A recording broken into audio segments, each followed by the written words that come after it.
And this is also a problem. So you have, like you mentioned earlier, about like the concept of modesty, which is an Islamic concept, but how it's being used and weaponized, I think that's the problem. So dayuth is also an example where if you look at the classical, the pre-modern understanding of dayuth and the hadith that talks about it and how it's understood nowadays, people say, oh, if a man's wife doesn't wear hijab, he's a dayuth.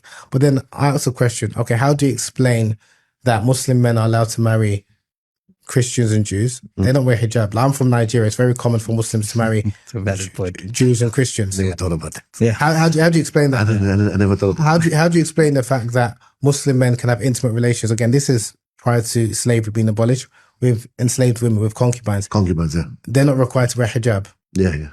So are you saying that the man is a dayuth? Because many of the khulafa of, especially the Abbasid period and Ottoman period, they were children of slave women.